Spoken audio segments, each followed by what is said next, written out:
Hello everyone, स्वागत है आप सभी का वेदांत क्लासेस की इस ऑनलाइन प्लेटफॉर्म पे। कैसे हैं आप सभी मस्त होंगे, स्वस्थ होंगे और अपनी अपनी तैयारी में व्यस्त होंगे। चलिए, हम लोग जो जनरल साइंस पढ़ रहे थे उस जनरल साइंस में आज हम जो है फिजिक्स भी स्टार्ट कर रहे हैं। और फिजिक्स में हम जो पहला टॉपिक लेने वाले हैं, बिल्कुल हम बेसिक से फिजिक्स के टॉपिक को स्टार्ट करेंगे। तो आपके लिए सभी कम्पिटिटिव एग्जाम में बहुत ही हेल्पफुल रहने वाला है। ठीक है, तो सबसे पहले कि भाई फिजिक्स को जब हम स्टार्ट करेंगे तो आधारभूत भौतिक विज्ञान से स्टार्ट करेंगे। कहाँ से स्टार्ट करेंगे भाई? आधारभूत भौतिक विज्ञान से। ठीक है, तो हम पढ़ेंगे फिजिक्स और फिजिक्स में भी हम पढ़ेंगे आधारभूत भौतिक विज्ञान। किसको पढ़ेंगे भाई? आधारभूत भौतिक विज्ञान।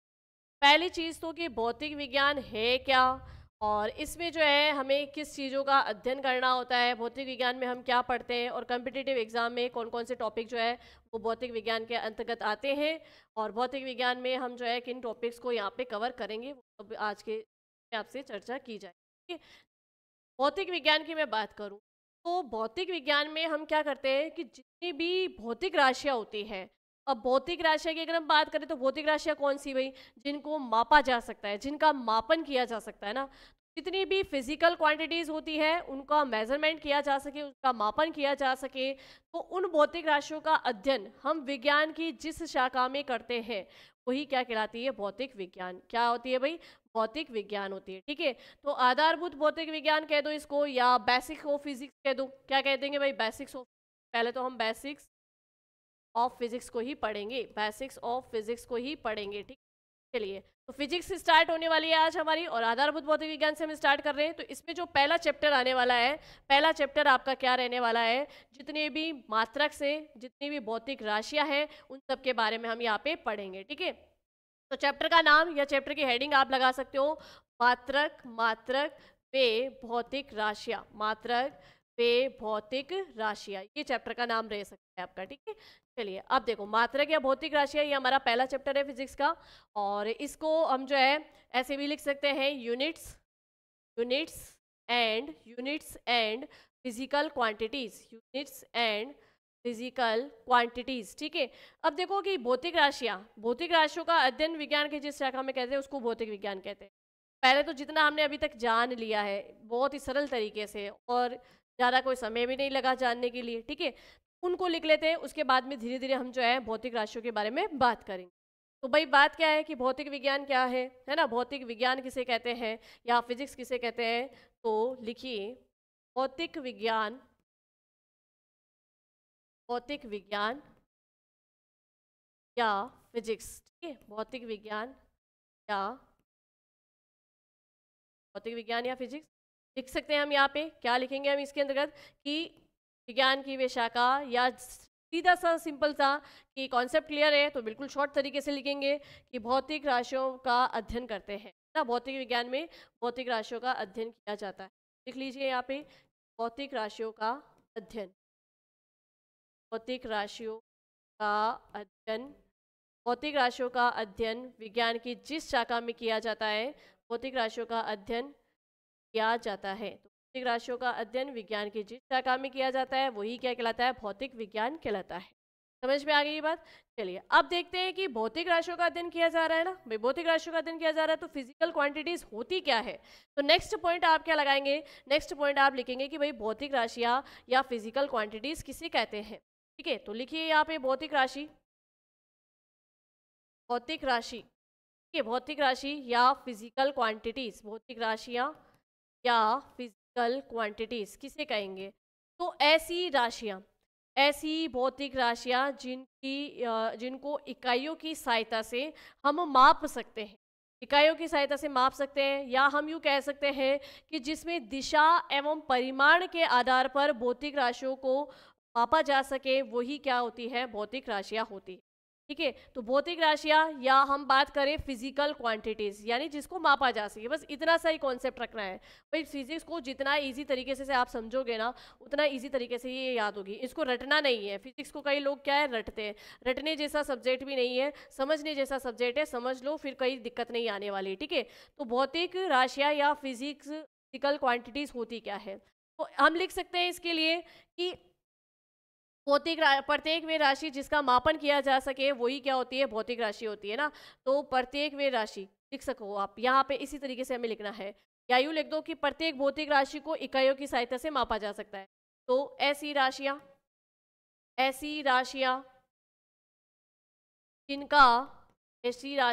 जिनका मापन किया जा सकता है, ऐसी राशियाँ जिनका मापन किया जा सकता है, भौतिक राशियाँ कहलाती है। मापन किया जा सकता है, ठीक है, जिनका मापन किया जा सकता है भौतिक राशियाँ कहलाएगी। क्या कहलाएगी भाई? भौतिक राशियाँ कहलाएगी। अच्छा, एक चीज़ और, यहाँ पर आप इस तरीके से भी लिख सकते हो कि प्रत्येक भौतिक राशि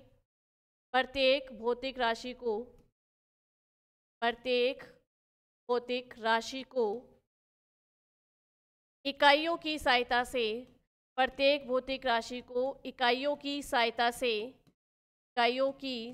से मापा जा सकता है। इकाइयों की सहायता से मापा जा सकता है, या मापा जा सकता है, या मापा जाता है, ठीक है, मापा जा सकता है, ठीक है। तो भौतिक राशि का कॉन्सेप्ट क्लियर हो गया होगा आपका, कि जैसे देखो मैं अगर बोलूँ कि मैंने 4 किलोमीटर की दूरी तय की है, तो भाई 4 किलोमीटर की दूरी तय की है, तो मैंने यहाँ पे दूरी को माप लिया कि भाई मैंने कितने किलोमीटर चली हूँ। या जैसे आप मार्केट में जाते हो तो आप कहते हो कि मुझे 1.5 लीटर दूध दे दीजिए, तो उस दूध का आपने एक मापन कर लिया, आपने उसका एक आयतन डिसाइड कर लिया कि भाई 1.5 लीटर है ना। तो ये सब क्या है? भौतिक राशियाँ है, कि भाई जिसका आप मापन कर सको तो वो भौतिक राशियाँ है।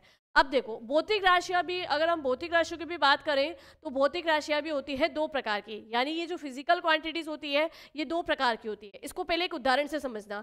जैसे मैंने कहा कि मैंने 10 न्यूटन का बल लगाया, किसी वस्तु पर मैं धक्का लगा रही हूँ और मैंने कहा कि मैंने 10 न्यूटन का, जैसे मैं एक एग्जांपल देती हूँ आपको यहाँ पे, कि जैसे एक बॉक्स है और इस बॉक्स को मुझे यहाँ से खिसकाना है ना, ये बॉक्स जहाँ जिस सतह पे पड़ा है उससे मुझे इसको थोड़ा धक्का लगा के खिसकाना है, तो मैंने यहाँ पर 10 न्यूटन का बल लगाया। तो 10 न्यूटन क्या हो गया भाई? मैंने बता दिया कि बल का मान बता दिया मैंने कि कितना बल मैंने लगाया है, 10 न्यूटन का मैंने बल लगाया, ठीक है। तो पहला वर्ड तो मेरा क्या है कि 10 न्यूटन का बल लगाया गया, ठीक है, 10 न्यूटन का बल लगाया गया, ठीक है, पहली लाइन तो ये। अब देखना, ध्यान से सुनना। दूसरा, मैं जब ऐसे बोलूं कि 10 न्यूटन का बल मेरी ओर से उत्तर दिशा में लगाया गया, क्या बोला मैंने यहाँ पे? यहाँ मैंने कहा कि 10 न्यूटन का बल उत्तर दिशा में लगाया गया। कहाँ लगाया गया? उत्तर दिशा में लगाया गया, ठीक है। अब देखो इन दोनों ही एग्जाम्पल से आपको क्या समझना है? भौतिक राशियों के प्रकार समझने हैं। भौतिक राशियाँ कितने प्रकार की होती है? तो भौतिक राशियाँ होती है 2 प्रकार की। कितने प्रकार की भाई? 2 प्रकार की। एक होती है अदिश राशि जिसे कहते हैं स्केलर क्वांटिटीज, और एक होती है सदिश राशि जिसे कहते हैं वेक्टर क्वांटिटीज। अब देखो दोनों के नाम से ही पता चल गया होगा, ठीक है। इसी एग्जांपल से हम दोनों के टाइप्स को भी देख लेंगे। देखो एग्जांपल के अकॉर्डिंग कि भाई टाइप क्या, कि भौतिक राशियाँ होती कितने प्रकार की है? भौतिक राशियाँ होती है 2 प्रकार की। भौतिक राशि के प्रकार की हम बात करें तो एक तो यहाँ पे हो जाएगी आपकी कौन सी भाई? अदिश राशि। अदिश राशि जिसे हम कहेंगे स्केलर क्वांटिटीज। क्या कहेंगे भाई? Scalar quantities. और नाम से पता चल रहा है, अदिश का मतलब जिसमें दिशा का कोई रोल नहीं होगा, है ना, जिसमें दिशा का कोई रोल नहीं होगा, ठीक है। तो नाम से ही पता चल रहा है ना भाई। तो ये तो कौन सी हो गई? अदिश राशि। अदिश राशि का मतलब स्केलर क्वांटिटीज, ठीक है। अदिश राशि यानी स्केलर क्वांटिटीज। और दूसरी टाइप की राशि कौन सी भाई? सदिश राशि। कौन सी राशि? सदिश राशि। अब देखो सदिश के नाम से पता चल रहा है जिसमें दिशा का भी रोल होगा। जिसमें क्या होगा भाई? दिशा का भी रोल होगा। वो कौन सी राशियाँ होगी? सदिश राशियाँ। अब क्या कहानी है भाई? ये दिशा की क्या कहानी है? दिशा की ये कहानी बहुत ही जानी पहचानी है और आप सब पढ़ के आए हो छोटी क्लासेस में, ऐसी कोई बात नहीं है। तो दिशा की कहानी हमसे परिचित है। तो देख लेते हैं एक बार कि ये अदिश राशियाँ और सदिश राशियाँ इसमें क्या क्या रोल है। अब ध्यान से समझना इधर कि जैसे ये जो एग्जाम्पल मैंने यहाँ दिया कि 10 न्यूटन का बल लगाया गया, तो पहले एग्जाम्पल में देखो कि सिर्फ बल का मान बताया गया है, यानी बल का सिर्फ परिमाण बताया गया है, परिणाम नहीं, रिजल्ट नहीं। मैं बात कर रही हूँ परिमाण जिसे कहते हैं मैग्नीट्यूड। परिमाण यानी मैग्नीट्यूड, ठीक है। तो यहाँ पर सिर्फ बल के परिमाण की बात हो रही है, यहाँ पर सिर्फ बल के मैग्नीट्यूड की बात हो रही है। किसकी बात हो रही है भाई? मैग्नीट्यूड की बात हो रही है, परिमाण की बात हो रही है कि 10 न्यूटन का बल लगाया गया। लेकिन कहीं पे भी यहाँ पे ये बोला गया क्या कि किस दिशा में लगाया गया, है ना। तो ऐसी राशियाँ जिसमें परिणाम की जानकारी हो, ऐसी राशियां जिसमें केवल और केवल परिमाण की जानकारी हो, वो तो कहलाएगी आपकी कौन सी, अदिश राशियां, या जिसे हम कहेंगे स्केलर क्वांटिटीज। क्या कहेंगे भाई, स्केलर क्वांटिटीज। ठीक है, अब देखो इसी का दूसरा एग्जाम्पल मैंने क्या बोला था आपको, मैंने कहा कि अगर मैं इस वाक्य को इस तरीके से बोल दूं, ये लाइन में इस तरीके से बोल दूं कि 10 न्यूटन का बल उत्तर दिशा में लगाया गया, 10 न्यूटन का बल किधर लगाया गया भाई, उत्तर दिशा में लगाया गया। तो यहाँ पर देखो दो शब्द आ गए ना, दो शब्द कौन कौन से, एक तो यहाँ पर देखो बल का परिमाण बताया गया है, और बल का परिमाण कितना बताया गया है, बल का परिमाण बताया गया है कितना भाई, 10 न्यूटन। तो यहाँ पर इस वाले लाइन में हमें इस बल के परिमाण का भी ज्ञान हो रहा है, यानी यहाँ पे हम बल का मैग्नीट्यूड भी देख पा रहे हैं, और साथ ही साथ में देखो यहाँ लिखा है कि उत्तर दिशा में लगाया गया है, तो यहाँ पर हमें दिशा भी बताई जा रही है, यहाँ पे हमें डायरेक्शन भी दी जा रही है। ठीक है, तो ऐसी राशियां जिनमें दिशा और परिमाण, डायरेक्शन और मैग्नीट्यूड दोनों की जानकारी मिलती हो, वो राशियां क्या कहलाती है, सदिश राशियां। सदिश के नाम से ही है कि दिशा के सहित, सदिश का मतलब क्या होता है, दिशा सहित, कि परिमाण तो आप निकाल ही रहे हो, साथ ही साथ आप दिशा भी बता पा रहे हो, दिशा की भी जानकारी हो पा रही है, तो वो कहलाती है सदिश राशियां। कौन सी राशियां भाई, सदिश राशियां। ठीक है, क्लियर हो गया ये। तो चलो इसको एक बार अपन ना अगली स्लाइड में अब ये पूरा डिफरेंस करके देख लेते हैं कि अदिश राशियां कौन कौन सी होगी और सदिश राशियां कौन कौन सी होगी। ठीक है, यहाँ पे हम लिखेंगे पहले अदिश राशियां यानी स्केलर क्वांटिटीज, अदिश राशियां यानी scalar quantities, scalar quantities, scalar quantities. ठीक है, और एक साइड हम लिख लेते हैं कौन सी भाई, यहाँ लिख लेंगे हम वेक्टर क्वांटिटीज, वेक्टर क्वांटिटीज लिख लीजिए, वेक्टर क्वांटिटीज यानी कि सदिश राशियां, वेक्टर क्वांटिटी से हम कहेंगे सदिश राशियां। क्या कहेंगे भाई, राशियां। ठीक है, अब देखो, अब हम इसको पूरा एक तरीके से शॉर्ट में ही लिखेंगे। ठीक है, चीज़ें अगर समझ में आ गई है, कॉन्सेप्ट क्लियर हो गया है, तो फिर कोई भी ज़्यादा मतलब बड़ी लाइंस लिखने का कोई मतलब नहीं होता है। छोटी लाइन के लिए मैं बात करूं तो कैसे कि भाई हम क्या क्या लिखेंगे, जैसे कि अदिश राशि में हमने क्या पढ़ा कि केवल परिमाण की जानकारी होती है, तो केवल परिमाण, या यहाँ ब्रैकेट में लिख लो आप मैग्नीट्यूड, केवल परिमाण या मैग्नीट्यूड की जानकारी होती है, केवल परिमाण या मैग्नीट्यूड की जानकारी होती।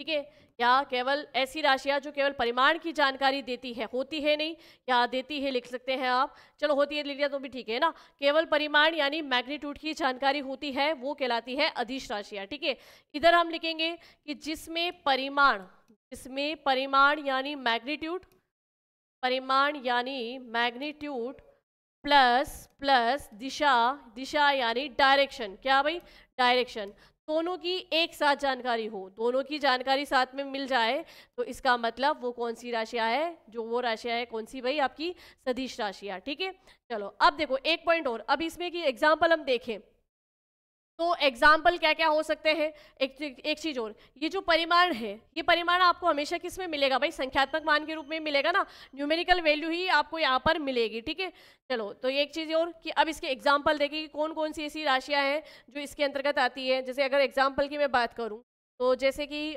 एग्जाम्पल में हम ले सकते हैं, एग्जाम्पल में जैसे कि दूरी यानी डिस्टेंस, दूरी एक प्रकार की क्या है भाई, ये आपके एक प्रकार की अदिश राशि है, जिसमें हम संख्यात्मक मान से केवल उसका मैग्नीट्यूड ही ज्ञात कर पाते हैं, दिशा नहीं देखते हैं। ठीक है, चाल की बात करूं, चाल यानी स्पीड, चाल या स्पीड भी क्या है आपकी एक अदिश राशि है, चाल या स्पीड भी क्या है, अदिश राशि है। आपका कार्य क्या है, कार्य भी एक अदिश राशि है, कार्य भी क्या है भाई, अदिश राशि है। एनर्जी की बात करें, ऊर्जा भी क्या है, ऊर्जा भी एक अदिश राशि है, ऊर्जा या एनर्जी ये भी क्या है, अदिश राशि है। इसके अलावा हम बात करें जैसे कि दाब यानी प्रेशर, ये भी क्या है भाई, एक अदिश राशि है, दाब या प्रेशर एक अदिश राशि होती है। ठीक है, जिसमें हमें दिशा की आवश्यकता नहीं पड़ती है। दूसरी और एग्जांपल देखें तो जैसे कि द्रव्यमान यानी मास भी क्या है, अदिश राशि है। इसके अलावा बात करें तो आयतन यानी वॉल्यूम, आयतन यानी वॉल्यूम, ये भी क्या है भाई, ये भी एक अदिश राशि है। आयतन वॉल्यूम ये भी एक अदिश राशि है। इसके अलावा हम बात करें तो यहाँ पर विद्युत धारा को भी लिखेंगे। अब देखो विद्युत धारा के लिए एक कॉन्सेप्ट आपको क्लियर करना होगा। विद्युत धारा यानी कि हम बात करें विद्युत धारा, इलेक्ट्रिक जो होती है अपनी, ये विद्युत धारा की अगर हम बात करें, ये भी किसमें आ गई, आपके अदिश राशि के अंदर आ गई। ठीक है, चलिए अब देखो इलेक्ट्रिक करंट या विद्युत धारा की हम बात करें तो इसके लिए एक चीज़ याद रखनी है कि विद्युत धारा में परिमाण व दिशा दोनों होते हैं, है ना। विद्युत धारा जो है एक ऐसी भौतिक राशि है जिससे हमें परिमाण और दिशा दोनों का ज्ञात हो सकता है। तो उस हिसाब से तो इसको क्या होना चाहिए था भाई, सदिश राशि होना चाहिए था, वेक्टर क्वांटिटीज होना चाहिए था। लेकिन फिर भी ये अपवाद स्वरूप किस में आती है, ये एक्सेप्शन के रूप में इसको हम किस में रखेंगे, अदिश राशि में रखेंगे। अब इसके पीछे का रीजन क्या है वो अभी हम थोड़ी देर बाद में यहाँ पे देखेंगे, उसको की भी चर्चा करेंगे। तो पहली चीज जो ये है विद्युत धारा, जिसे हम कहते हैं इलेक्ट्रिक करंट, क्या कहेंगे भाई, इलेक्ट्रिक करंट, ये भी क्या है, अदिश राशि। तो अदिश राशियां कौन कौन सी हो गई भाई, देखो इधर, दूरी, डिस्टेंस, चाल, स्पीड, कार्य, वर्क, ऊर्जा, एनर्जी, दाब, प्रेशर, द्रव्यमान, मास, आयतन, वॉल्यूम, विद्युत धारा, ये सारी अदिश राशियां हैं। ठीक है, चलिए अब देखो इधर बात करते हैं। इधर बात करें कि भाई सदिश राशियां कौन कौन सी होगी, तो जैसे कि विस्थापन, विस्थापन है ना, विस्थापन, अब दूरी और विस्थापन दोनों देखो अलग अलग है, इनको अब देखेंगे, पूरा ढंग से पढ़ेंगे। विस्थापन यानी जिसको हम कहते हैं डिस्प्लेसमेंट, क्या कहते हैं, डिस्प्लेसमेंट। विस्थापन, डिस्प्लेसमेंट एक प्रकार से क्या है आपके, ये है आपकी सदिश राशि।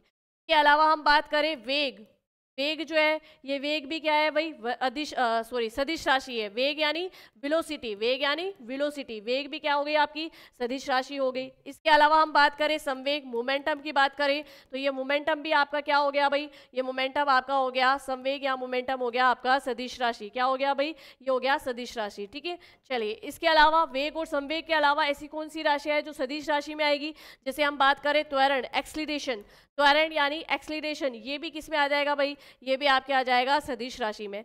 तो देखो एग्जाम में क्वेश्चन ऐसे भी पुटअप हो सकते हैं कि निम्न में से कौन सी राशि अदिश है, या निम्न में से कौन सी राशि अदिश नहीं है, निम्न में से कौन सी राशि सदिश है, कौन सी राशि सदिश नहीं है।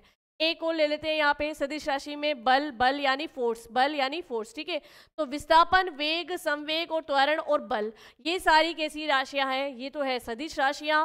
और इधर ये दूरी, दाब, चाल, द्रव्यमान, कार्य, आयतन, ऊर्जा, विद्युत धारा, ये है अदिश राशियां। ठीक है, यानी इनका सिर्फ हमें संख्यात्मक मान यानी परिमाण ही ज्ञात होता है, जबकि सदिश राशियों में हमें परिमाण के साथ साथ में दिशा का भी ज्ञान होता है। क्लियर हो गई ये बात, चलिए अब आगे चलते हैं। अब देखो एक थोड़ा सा हम ये विद्युत धारा के बारे में चर्चा करेंगे कि भाई ये जो विद्युत धारा है ना, इलेक्ट्रिसिटी करंट है, इसके लिए आप थोड़ा सा इंपॉर्टेंट डाल के लिख सकते हैं। यहाँ पे आप इंपॉर्टेंट डाल के क्या लिखेंगे कि विद्युत धारा में, विद्युत धारा में परिमाण व दिशा, विद्युत धारा में परिमाण व दिशा, विद्युत धारा में परिमाण व दिशा दोनों होते हैं, दोनों होते हैं, परिमाण व दिशा दोनों होते हैं, फिर भी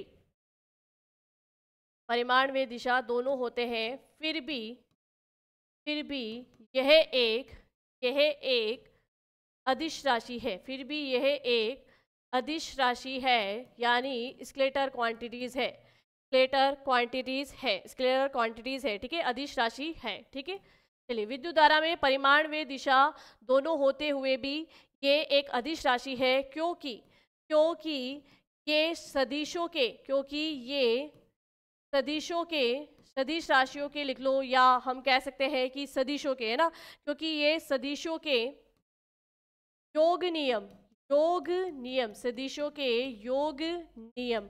अब भाई सदिशों का योग नियम क्या है उसको भी अपन अभी समझेंगे। सदिशों के योग नियम, या हम कह सकते हैं एडिशन लॉ या एडिशन रूल ऑफ वेक्टर, इसको आप ऐसे लिख सकते हो, एडिशन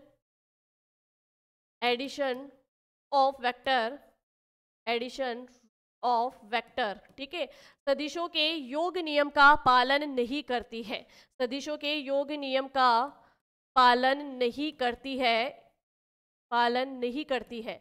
इस कारण से ये जो इलेक्ट्रिसिटी करंट होती है, विद्युत धारा होती है, इसको हम अदिश राशि के अंतर्गत रखेंगे।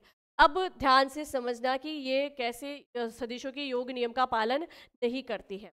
जैसे देखो ध्यान से समझना, मैंने कहा कि ये एक ए पॉइंट है और ये एक बी पॉइंट है। अब देखो ध्यान से, कि मैंने कहा कि ए पॉइंट से 5 एम्पियर की धारा, कितनी एम्पियर की भाई, 5 एम्पियर की धारा, 5 एम्पियर की धारा जो है ए पॉइंट से बी पॉइंट की ओर जा रही है। अब यहाँ पे ध्यान से समझना कि 5 एम्पियर है तो इसका मतलब धारा का मैग्नीट्यूड तो बताया ही जा रहा है, धारा का मैग्नीट्यूड ज्ञात कर पा रहे हैं हम। यहाँ पे हमें धारा के मैग्नीट्यूड यानी परिमाण की जानकारी हो रही है कि कितने एम्पियर की धारा भाई, 5 एम्पियर की धारा। फिर दूसरा देखो, यहाँ पे दिशा भी बताई जा रही है कि ए पॉइंट से बी पॉइंट की ओर, ए पॉइंट से बी पॉइंट की ओर, तो यानी यहाँ पर हमें दिशा का भी ज्ञान हो रहा है, डायरेक्शन भी पता चल रही है। तो जब ये डायरेक्शन और मैग्नीट्यूड दोनों ही बता रही है तो उस हिसाब से तो इसको क्या होना चाहिए, सदिश राशि होना चाहिए। क्या होना चाहिए था, सदिश राशि। लेकिन फिर भी ये क्या है, अदिश राशि है। अब इसको कैसे समझेंगे, आप ऐसे समझो, जैसे देखो कि मैंने कहा कि 12 न्यूटन का बल मैंने इधर ऊपर की ओर लगाया और 5 न्यूटन का बल मैंने इस तरफ की ओर लगाया, नीचे की ओर इस तरफ लगाया, है ना। अब देखो कि 12 न्यूटन का बल इधर लग रहा है और 5 न्यूटन का बल इधर लग रहा है, तो अगर मुझसे पूछे ना कि इन दोनों बल के बीच का यानी नेट फोर्स क्या होगा, है ना, नेट फोर्स क्या होगा, तो नेट फोर्स इन दोनों के बीच में निकलेगा, नेट फोर्स इन दोनों के बीच में निकलेगा, ठीक है। तो हम इसको जोड़कर मतलब नेट फोर्स इसका निकाल सकते हैं, नेट फोर्स हम इसका क्या निकाल सकते हैं, इसका परिमाण निकाल सकते हैं, ठीक है। अब इधर ही एक एग्जाम्पल और समझना है इधर, है ना। एग्जाम्पल क्या है कि जैसे मान लो कि कितने एम्पियर की, मान लो कि 10 एम्पियर की, 10 एम्पियर की धारा यहाँ से निकली और 10 एम्पियर की धारा को अगर मैं आगे जैसे बात करूँ कि 7 एम्पियर की धारा इधर चली गई, 7 एम्पियर की धारा इधर चली गई और 3 एम्पियर की धारा जो है आगे इस दिशा में चली गई, 3 एम्पियर की धारा आगे इस दिशा में चली गई, 7 एम्पियर की इधर और 3 एम्पियर की दिशा इस दिशा में चली गई। फिर मान लो कि ये 7 एम्पियर की धारा फिर अपनी दिशा चेंज करके इस तरह आ जाएगी और इधर 3 एम्पियर की दिशा फिर इस तरह हो जाएगी और आगे कहीं किसी पॉइंट में मिलेगी, आगे किसी पॉइंट में मिलेगी तो ये 10 एम्पियर ही मिलेगी, आगे किसी पॉइंट पे जाकर ये फिर से जुड़ेगी, एक जगह आएगी तो 10 एम्पियर ही होगी, ठीक है। तो ये सदिशों के योग के नियम का पालन नहीं कर रही है। जबकि इधर भी देखो ये 12 न्यूटन था, ये 5 न्यूटन था, इसका अगर नेट बल निकालोगे तो मान कुछ अलग ही आएगा, यानी 12 5 17 होता ना, तो 17 नहीं आएगा, कुछ अलग ही आएगा नेट फोर्स, ठीक है। जबकि उधर देखो कि धारा जितना मान पहले लेके चल रही थी उतना ही मान आगे चल रही है ना। तो ये सदिशों के योग के नियम का पालन नहीं करती है, इस कारण से विद्युत धारा को किस में रखा गया है, अदिश राशि में रखा गया है, ठीक है। हो गई ये बात। चलिए, तो आपने ये सदिश और अदिश राशियां तो पढ़ ली। अब देखो कुछ होती है प्रदिश राशियां। क्या होती है भाई, प्रदिश राशियां। अब आप सोच रहे होंगे कि भाई ये प्रदिश राशियां क्या है ना। तो देखो कुछ राशियां न तो सदिश होगी ना ही वो अदिश राशियां होगी, इन्हें हम प्रदिश राशियां कहेंगे। यानी ऐसी राशियां जो परिमाण के साथ, परिमाण भी बताएगी, दिशा भी बताएगी और दिशा के अलावा तल की जानकारी भी देगी, किसी प्लेन की जानकारी भी देगी, तो वो प्रदिश राशियां होगी। जैसे मैं एक चीज़ बताऊं कि मैंने एक यहाँ पर क्यूबॉइड या यानी हम कहते हैं कि घनाकार एक डब्बा लिया है मैंने यहाँ पे, ठीक है। ये घनाकार मैंने एक डब्बा लिया है। अब ध्यान रखना कि इस डब्बे पे मैं अगर यहाँ ऊपर से प्रेशर लगाऊं, ऊपर से प्रेशर लगाऊं, तो मुझे पता है कि जहाँ जिस तल पे मैं प्रेशर लगा रही हूँ वो तल ही क्या होगा, धंसेगा, है ना। तो इस पे ये बल जो है, पे बल मैंने इस वाले तल पे लगाया है तो वो इसी तल की ओर से ये क्यूब क्या होगा, धंस जाएगा। तो मतलब तल की भी तो जानकारी हो रही है हमें।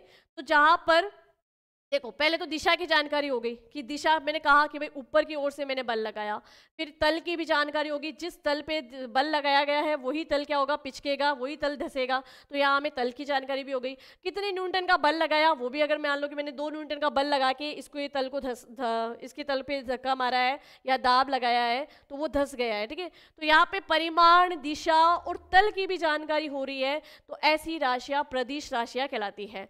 प्रदिश राशियों में हम 2 वर्ड ले सकते हैं। प्रदिश राशियों का मतलब क्या है कि जब आप कोई प्रतिबल लगा रहे हो, प्रतिबल लगा रहे हो तो उससे विकृति उत्पन्न हो रही है। जैसे कि यहाँ पे मैंने जब बल लगाया तो इस तल पर एक और बल काम करा और उस बल के कारण ये जो तल है ये विकृत हो गया, है ना।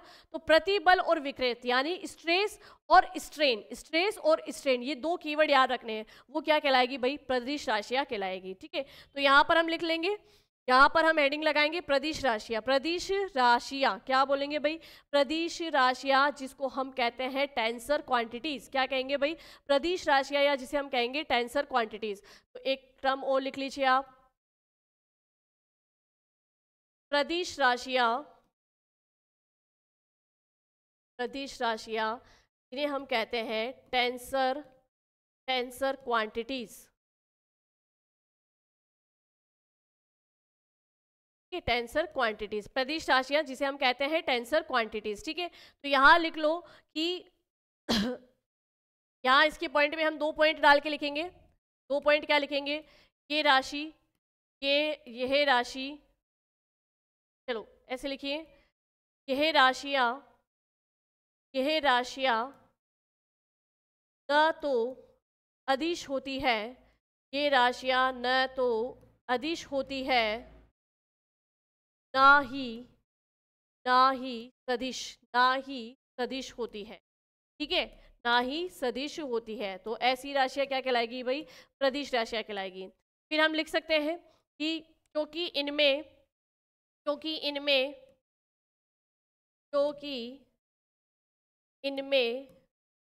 परिमाण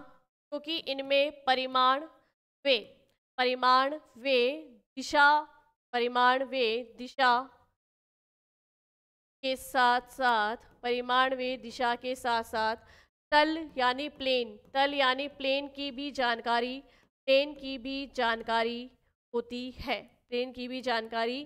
होती है। तो ये प्रदिश राशियां हैं। ठीक है, और प्रदिश राशियां के लिए हम 2 शब्द लिख लेंगे। ये प्रदिश राशियां, इसके लिए हम 2 ही कीवर्ड याद रखना है। प्रदिश राशियों में कीवर्ड क्या करोगे कि बल लगाओगे और प्लेन विकृत हो जाएगा, है ना। तो इसका एग्जाम्पल में भी हम क्या लिखेंगे? एक तो प्रतिबल कैसी राशि है भाई? एक प्रदिश राशि है। प्रतिबल यानी स्ट्रेस, ये एक प्रकार की कौन सी राशि है? प्रदिश राशि है। विकृति को भी हम किस में लेंगे भाई? विकृति यानी स्ट्रेन, ये भी कैसी राशि है? ये राशि कैसी है भाई? ये राशि है आपकी प्रदिश राशि है। ठीक है, चले आगे बढ़ते हैं। प्रदिश राशि समझ में आ गई होगी। चलो, अब भौतिक राशि का कॉन्सेप्ट तो पूरी तरीके से क्लियर हो गया आप लोगों का, है ना, कि ऐसी राशियां जिनका मापा जा सकता है वो भौतिक राशियां कहलाती हैं। अगर परिमाण ज्ञात होता है तो अदिश राशि है, परिमाण प्लस डायरेक्शन यानी दिशा भी ज्ञात होती है तो सदिश राशि है, और परिमाण दिशा प्लस यानी कि हम लिख सकते हैं magnitude plus direction plus plane यानी तल, अगर ये तीनों है तो फिर ये राशि क्या हो गई भाई? ये हो गई आपकी टेंसर क्वांटिटीज यानी कि प्रदिश राशियां। टेंसर क्वांटिटीज यानी कि प्रदिश राशियां। चलो अब देखते हैं कि राशियां और उनके मात्रक। क्या देखेंगे? राशियां और उनके मात्रक, है ना भाई। फिजिक्स के अंदर मूलभूत कितनी राशियां हैं? तो फिजिक्स के अंदर मूलभूत होती है 7 राशियां। कितनी राशियां होती है भाई? 7 राशियां होती है। ठीक है, तो उनके मात्रक भी देखेंगे, मात्रक पद्धतियां भी देखेंगे। ठीक है, तो पहले तो उन मूलभूत राशियों के नाम लिख लेते हैं कि भौतिक विज्ञान में 7 मूलभूत राशियां कौन कौन सी है। तो 7 मूलभूत राशियां, चलिए, तो सबसे पहले 7 मूलभूत राशि। 7 मूलभूत राशियों की मैं बात करूं तो 7 मूलभूत राशियों में देखो, सबसे पहले रखा जाता है किसको? लंबाई को। लंबाई यानी लेंथ। लेंथ जो है एक भौतिक राशि है। ठीक है, एक लेंथ भौतिक राशि हो गई। लंबाई के अलावा मैं बात करूं तो जैसे द्रव्यमान हो गया, द्रव्यमान यानी मास हो गया आपके। ठीक है, द्रव्यमान मास हो गया। साथ ही साथ हम बात करें समय जो है, समय यानी टाइम हो गया आपके। ठीक है, इसके अलावा अगर मैं बात करूं तो जैसे विद्युत धारा भी एक भौतिक राशि है। इन्हीं राशियों के मात्रक से हम जो है बाकी सारी भौतिक राशियों के मात्रक को भी निकाल सकते हैं, इन्हीं की, है ना। ठीक है, विद्युत धारा यानी इसको हम कहते हैं इलेक्ट्रिकल करंट कहेंगे, है ना, इलेक्ट्रिक करंट यानी विद्युत धारा। ठीक है, ये एक भौतिक राशि है। फिर इनके हम मात्रक भी देखेंगे, और इन्हीं के मात्रक याद अगर हम रह गए तो हम बाकी सारी भौतिक राशियों के मात्रक निकाल सकते हैं। ताप भी जो है 7 मूलभूत राशियों में रखा गया है। तो टेम्परेचर हो गया। ठीक है, नेक्स्ट अगर हम बात करें, इसके अलावा एक होती है पदार्थ की मात्रा, जो कि केमिस्ट्री में काम में ली जाती है ना। पदार्थ की मात्रा को हम वैसे तो रसायन के हिसाब से पढ़ेंगे, केमिस्ट्री में ही पढ़ेंगे, लेकिन याद रखना है पदार्थ की मात्रा यानी क्वांटिटीज ऑफ मोल, है ना, पदार्थ की मात्रा हो गई। चलो नेक्स्ट एक बात करें तो एक आता है ज्योति तीव्रता। क्या होती है भाई? ज्योति तीव्रता। तो ये 7 मूलभूत राशियां होती है, और इन्हीं 7 मूलभूत राशियों के मात्रक होते हैं फिजिक्स में, और उन मात्रकों की सहायता से हम क्या कर सकते हैं? मात्रकों की सहायता से हम जो है बाकी दूसरी फिजिक्स की जितनी भी राशियां हैं उनके मात्रक निकाल सकते हैं। तो इसके बारे में कि भाई हमने 7 मूलभूत राशियां तो देख लिया, अब इन 7 मूलभूत राशियों के मात्रक क्या क्या होते हैं, है ना। मात्रक पद्धति की हम बात करें, है ना, मात्रक पद्धतियां क्या भाई? मात्रक पद्धतियां मात्रक पद्धतियाँ की हम बात करें या हम कहते हैं कि यूनिट सिस्टम क्या है, तो यूनिट सिस्टम कैसे होगा अभी देखना है। यहाँ पर हमें ये 3 मूलभूत राशियाँ लेनी है और उसी से हमारी क्या निकल जाएगी, सबकी जो है मात्रक निकल जाएंगे। जैसे मैं बात करूँ यहाँ पर 3 मूलभूत राशि अगर हम उठाए तो 3 मूलभूत राशि यहाँ पे होती है, जैसे कि कौन कौन सी। एक सबसे पहले मैं बात करूँ यहाँ पर मैं लिखती हूँ फिजिकल क्वांटिटीज और कि हमें तीनों में मात्रक देखने, किसके मात्रक देखने, तीनों में। सबसे पहले हम बात करें कि एमकेएस पद्धति में उसका मात्रक क्या होगा, फिर मैं पूछूं आपसे कि सीजीएस में उसका मात्रक क्या होगा, और फिर मैं बात करूं एफपीएस में उसका मात्रक क्या होगा। क्वेश्चन ऐसे भी बनते हैं कि लंबाई का मात्रक एमकेएस में कौन सा है, लंबाई का मात्रक सीजीएस में कौन सा है, एफपीएस में कौन सा है। ठीक है, तो 3 मूलभूत राशि लेते हैं, उसमें सबसे पहले हम किसको रखेंगे भाई, लंबाई को। लंबाई या लेंथ की हम की लंबाई या लेंथ को हम किस में मापते हैं, बेसिकली हम मीटर में ही मापते हैं, लेकिन इसका अलग अलग पद्धतियों में अलग अलग मात्रक है। देखो एमकेएस में इसका मात्रक क्या होगा, एमकेएस में इसका मात्रक होगा मीटर। एमकेएस में इसका मात्रक क्या होगा, मीटर। ये एम का मतलब ही क्या है, यहाँ पे मीटर है, एम का मतलब ही क्या है, मीटर है। सीजीएस में इसका मात्रक क्या होगा, सीजीएस में इसका मात्रक होगा सेंटीमीटर। सीजीएस में इसका मात्रक क्या हो गया भाई, सेंटीमीटर हो गया। एफपीएस में इसका मात्रक क्या होगा, एफपीएस में इसका मात्रक होगा फुट। एफपीएस में इसका मात्रक क्या होगा, फुट। यानी लंबाई का मात्रक एमकेएस पद्धति में मीटर होता है, लंबाई का सीजीएस पद्धति में मात्रक सेंटीमीटर होता है, और एफपीएस में फुट होता है। क्या होता है, फुट होता है। ठीक है, चलो ऐसे ही अब देखो दूसरी राशि आती है द्रव्यमान। क्या आती है, द्रव्यमान। द्रव्यमान या जिसे हम कहते हैं मास, क्या कहते हैं भाई, मास। ठीक है, ये द्रव्यमान या जो ये मास है इसका एमकेएस में क्या होगा, किलोग्राम। एमकेएस में क्या होगा भाई, किलोग्राम। एमकेएस में तो हो गया किलोग्राम। सीजीएस में क्या होगा, सीजीएस में होगा ग्राम। सीजीएस में क्या होगा, ग्राम। और एफपीएस में क्या होगा, पाउंड होगा। एफपीएस में क्या होगा भाई, पाउंड होगा।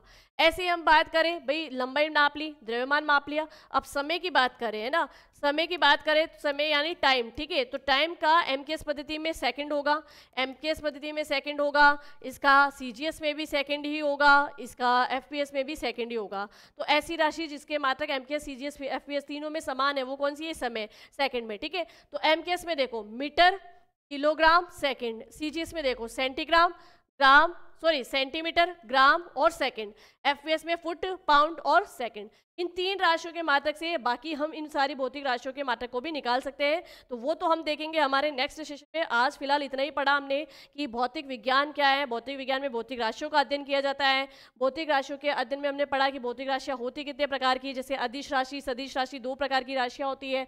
उसके बाद में हमने उसके कि मेन 7 मूल राशियाँ कौन सी है, उन 7 मूल राशियों के नाम याद रखना। कल इनके हम जो है सीजीएस पद्धति में, सॉरी एसआई पद्धति में, स्टैंडर्ड जो इनका एक मानक पद्धति होगी, मानक पद्धति में जो इनका मात्रक दिया हुआ है उनके बारे में हम कल पढ़ेंगे और देखेंगे कि कैसे आप एक राशि से दूसरी राशि में मात्रक को निकाल सकते हैं। तो पढ़ते रहिए, बने रहिए वेदांत क्लासेस के साथ में। मिलते हैं हम हमारी नेक्स्ट क्लास में, तब तक के लिए थैंक यू।